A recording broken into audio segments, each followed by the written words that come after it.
The last week of the Liga BBVA is going to see the fans of 6 teams in 5 different stadiums on the edge of their seats and biting their nails. On Saturday, the last relegation spot will be settled. 1 out of 6 will go down to the Liga Adelante, while the other 5 will stay in the top flight.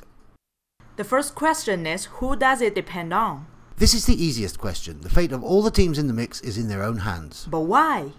As there is a direct clash between Real Sociedad and Getafe in Anoeta, if all the other teams in the fight win, then the relegation spot will be decided between these 2 teams. Who's in the worst situation? Nobody.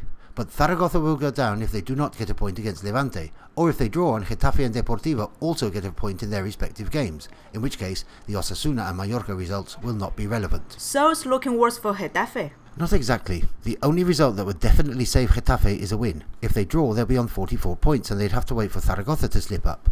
But if Aguirre's team get all 3 points, then Depor, Osasuna and Mallorca will all have to slip up, though any tie on 44 points, even involving more than 2 teams, would benefit them.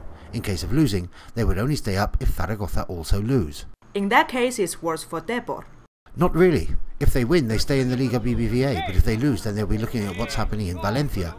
If Zaragoza get a win there, then they'd be looking at what happens in Anoeta, where a win for Sociedad would save them, at Getafe's expense. If Michel's side win, Deportivo on 44 points would be level with Real Sociedad, but come off worse owing to the result of the direct confrontations between them, as is the case with them and Osasuna.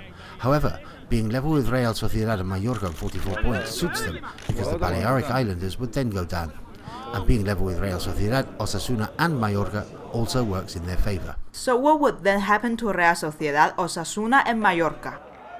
Winning would save Lasarte's, Mendilibar's and Laudrup's teams, as would a draw. A defeat for Real Sociedad, together with wins for all the other teams involved, would relegate them.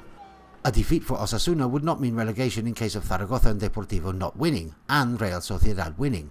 In this case, the only tie on 44 points that favours them is with the Donostiarras. For Mallorca, any result except for losing suits them. In that case, they'd be on 44 points and would lose out in case of tying with Getafe and or Deportivo.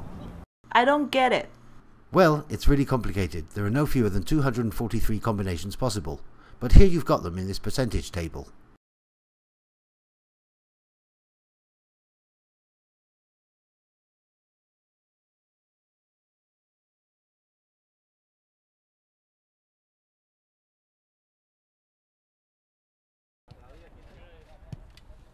Now let's put the calculator to one side and let the ball roll in this heart-stopping last week of the Liga BBVA.